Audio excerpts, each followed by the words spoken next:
everyone, my name is Miss Jourdain and I'm a part of the Calm and Elm team, and today we are going to talk a little bit about some pre-writing skills and things that you need to know before your child is able to use a pencil.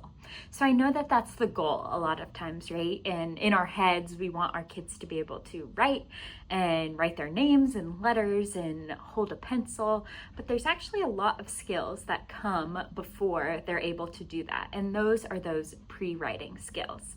And so I just went to a conference, the NACE conference actually, and went to a whole session on some practical ways that you can develop those pre-writing skills.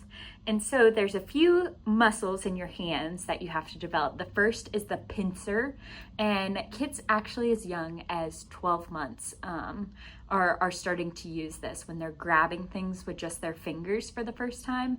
And then your whole hand needs some muscle development as well. And so there's a handful of things that are fun and engaging that you can do to start developing those muscles and get those pre-writing skills going. So I'm going to show you a few here today. So one of the first is Play-Doh. Everyone loves it. Something to note about the pincer grasp is you are looking for anything that keeps that openness, because that's what we need to be able to write with a pencil or a crayon or whatever. So we're looking for activities that naturally keep that openness in your fingers. So you can encourage your kids to grab little pieces of Play-Doh, maybe you roll them in balls. Those are using a little bit of those whole hand muscles.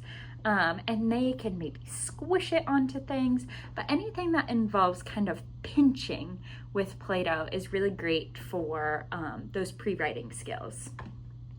Another thing that is good for the whole hand engagement and strength. So as you notice, when I'm using this, I don't have that little hole, but I am squeezing with my hand. And so I'm developing a little bit of those hand muscles. So something like a hole punch is great and fun for kids to use as well.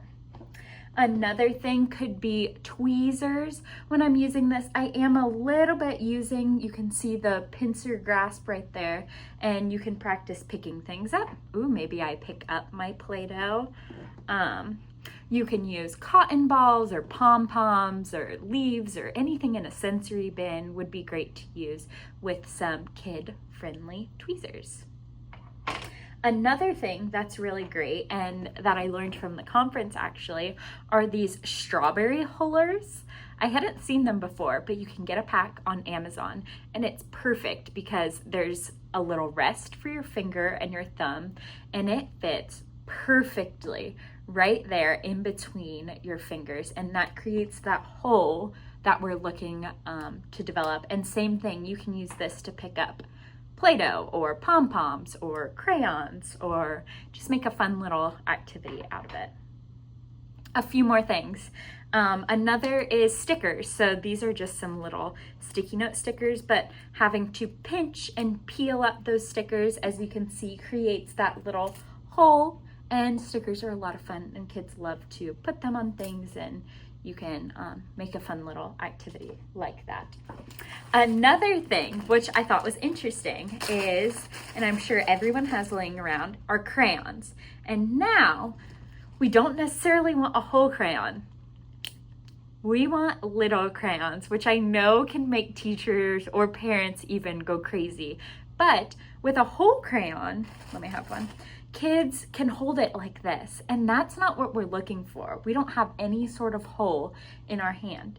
We want them to have to hold it little like this. And so with a little guy, with a little crayon like this, you can't really hold it with your full fist, and so you have to pinch it. And when you pinch it, you create that little hole. It's great to have kids use little crayons to write on construction paper. You can use chalk, and construction paper just provides a little bit of a sensory input for kids as well. So if you have those broken crayons lying around, don't throw them away.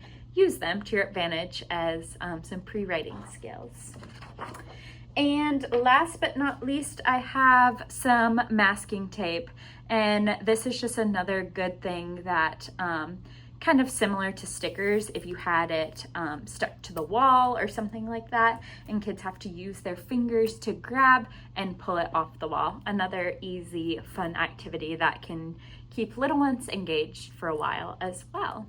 So I hope this is encouraging to you that you probably already have materials lying around your classroom or your home that can help develop some pre-writing skills in your little ones as young as even 1 to 2 years old, and all the way up until our 4 and 5-year-olds as well need these skills developed. So I hope this is helpful and have a great day.